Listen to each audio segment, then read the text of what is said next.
Students, ये GK का 100वां part है, 100 पार्ट है और अब तक हम लोगों ने 99 पार्ट समाप्त कर लिए हैं।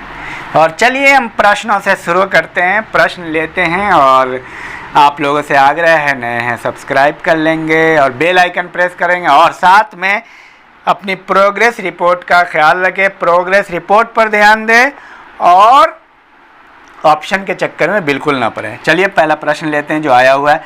राष्ट्रीय नदी संरक्षण निदेशालय भारत सरकार के किस मंत्रालय के अंतर्गत है? 5 सेकंड में उत्तर करते रहें। नदी संरक्षण निदेशालय, पर्यावरण एवं वन मंत्रालय। नीलगिरी पर्वतमाला किस राज्य में स्थित है? आया हुआ है प्रश्न। नीलगिरी तमिलनाडु। आप बताएं अरावली कहाँ है? राजस्थान। सतपुरा पर्वत कहाँ है? मध्य प्रदेश। विंध्याचल पर्वतमाला कहाँ है? ये उत्तर भारत और दक्षिण भारत के मध्य में, जो उत्तर भारत और दक्षिण भारत को अलग करता है। और गढ़जात की पहाड़ियां, गढ़जात की पहाड़ियां कहाँ है? उड़ीसा। मांडव की पहाड़ियां किस राज्य में है? गुजरात। नल्लामलाई की पहाड़ी कहाँ है? आंध्र प्रदेश।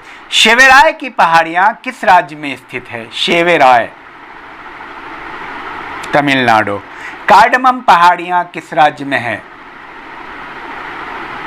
केरल और तमिलनाडु। बालाघाट, हरिश्चंद्र और सतमाला पहाड़ियां किस राज्य में है? महाराष्ट्र। प्रतिचक्रवात शब्द का प्रयोग सर्वप्रथम किसने किया था? आया हुआ प्रश्न है। प्रतिचक्रवात का प्रथम प्रयोग एंटीसाइक्लोन। F Galton. एमआरआई का फुल फॉर्म क्या है? आया हुआ प्रश्न है। MRI magnetic resonance imaging.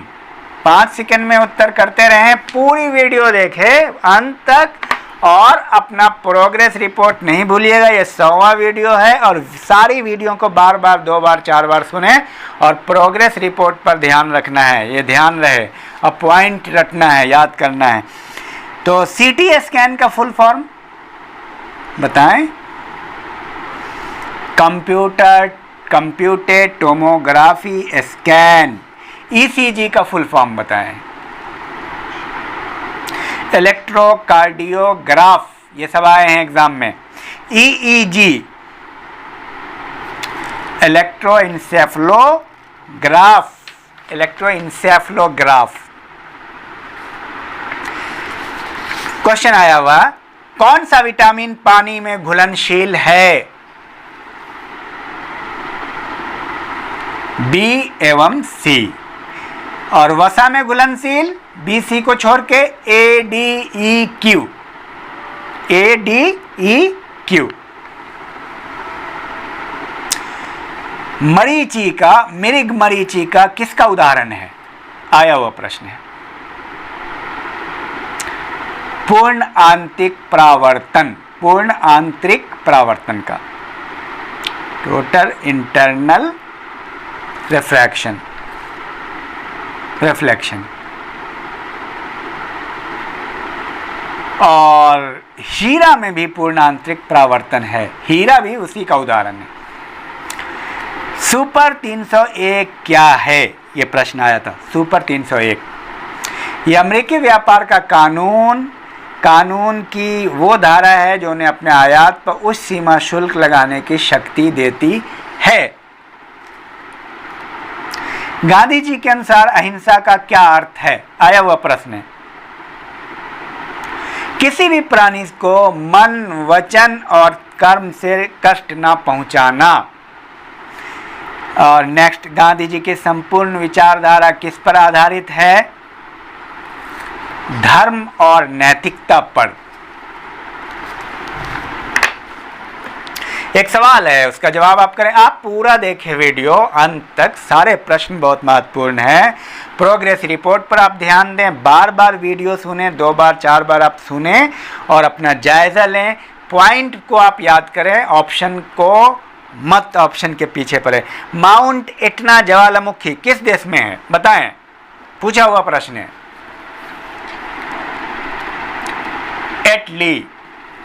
Italy क्या है? और इससे जुड़ा हुआ स्ट्राम्बोली ज्वालामुखी कहाँ है? ये भी इटली में है। कोलिमा ज्वालामुखी किस देश में है? मैक्सिको। विसुवियस ज्वालामुखी कहाँ स्थित है? भूमध्य सागर। कराकाटोआ ज्वालामुखी कहाँ स्थित है? सुंडा जलडमरू मध्य। फ्यूजियामा ज्वालामुखी कहाँ है? जापान। मेयन ज्वालामुखी कहाँ है? Mayon, Philippines. को सुल्तान एवं देवमन ज्वालामुखी कहाँ अवस्थित है? ईरान। पोपा ज्वालामुखी कहाँ अवस्थित है? पोपा, म्यांमार। किलिमंजारो कहाँ स्थित है? अफ्रीका। चिम्ब्राजो ज्वालामुखी बताइए, दक्षिण अमेरिका। कोटोपैक्सी ज्वालामुखी कहाँ है? इक्वाडोर। आपको बता दें ये सबसे ऊंचाई पे ज्वालामुखी है, सबसे ऊंचे पर्वत पे है कोटोपैक्सी। और ओजेस डेल सलाडो ज्वालामुखी कहाँ है? ओजेस डेल सलाडो बहुत मशहूर है, अर्जेंटीना चिली सीमा पर सबसे ऊंचा सक्रिय ये है। ओजेस डेल सलाडो सबसे ऊंचा में सक्रिय है। एकांका गुआ ज्वालामुखी कहाँ है? एंडीज पर्वतमाला पे। ये शांत ज्वालामुखी है, ये शांत ज्वालामुखी है। और क्वेश्चन आया था, मैं आपको पढ़ता हूँ, पूछता हूँ, भारतीय शल्य चिकित्सा का जनक कौन है? आया था प्रश्न। सुश्रुत। एक क्वेश्चन आया था, Birbal Sahni institute of palaeobotany कहाँ अवस्थित है? Birbal Sahni institute of palaeobotany, Lucknow. प्राचीन भारतीय वैज्ञानिक के बारे में जान लें, चूंकि सुश्रुत के बारे में आया था, तो आर्यभट्ट के बारे में जानते हैं। आर्यभट्ट पृथ्वी और चंद्रमा के बीच व्यास का पता लगाया, बीजगणित के संस्थापक हैं और शून्य के का महत्व का उल्लेख किया। किसने? आर्यभट्ट ने। चरक के बारे में आपको पता करना है। चरक कनिष्क के दरबार का प्रसिद्ध वैद्य था, चरक संहिता का सृजन किया। धन्वंतरी चंद्रगुप्त विक्रमादित्य के समय के महान चिकित्सक हैं। धन्वंतरी चंद्रगुप्त विक्रमादित्य। वराहमिहिर प्रसिद्ध गणितज्ञ और दार्शनिक दोनों हैं। भास्कराचार्य महान गणितज्ञ एवं खगोलज्ञ। इनकी पुस्तक है सिद्धांत शिरोमणि भास्कराचार्य का। Nagarjuna,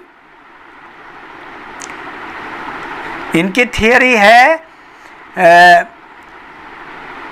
theory on extension of core and metallic oxide, Nagarjuna की। सुश्रुत चिकित्सक हैं, सुश्रुत संहिता के लेखक हैं। जो आया था प्रश्न, उससे जुड़ा हुआ थोड़ा हम लोग जान गए। और चलिए एक सवाल देख लेते हैं। ऑक्सीजन की कमी होने पर शरीर के किस अंग पर सबसे अधिक दुष्प्रभाव पड़ता है? 5 सेकंड में उत्तर करें। मस्तिष्क। क्वेश्चन आया हुआ है ये। नेक्स्ट, ओजोन क्षरण पर हुई संधि क्या कहलाती है? आया हुआ पर ओजोन क्षरण पर संधि क्या कहलाती है? जो संधि हुई है, मॉन्ट्रियल ट्रीटी। कब हुई थी मॉन्ट्रियल ट्रीटी? 16 सितंबर 1987। स्थान मॉन्ट्रियल, कनाडा। इसी सम्मेलन में 16 सितंबर को ओजोन दिवस के रूप में मनाने का निर्णय लिया गया मॉन्ट्रियल में, कनाडा में। आइसोबार की सहायता से क्या दर्शाते हैं, ये प्रश्न आया हुआ है। आइसोबार प्रेशर, दबाव, और समदाब रेखा भी कहते हैं इसको, और जो मौसम के जो सभी तत्व हैं वो किन के द्वारा नियंत्रित होते हैं, वायु दाब के द्वारा। मौसम के तत्व कौन कौन से हैं ये जान लीजिए। मेघ है, वर्षा है, आंधी है, तूफान है, पवन है, ये सब प्रेशर से ही हम पता करते हैं, वायु दाब से ही इसका पता चल पाता है। तो बहरहाल ये था, और आप लोगों से रिक्वेस्ट है कि आप अपने प्रोग्रेस रिपोर्ट पर ध्यान दें। आप बार बार वीडियो को देखें, समझें, सुनें, विचार करें कितना आता है। पहले तो लिखें, फिर प्रैक्टिस करें, विचार करें, बार बार सुने और देखें कि पहली बार में कितना आया, दूसरी बार में कितना याद हो रहा है, तीसरी बार में कितना हो रहा है, चौथी बार में। बार बार सुने और रिपोर्ट देखें, ये सब बहुत महत्वपूर्ण है। तो चलिए, थैंक यू।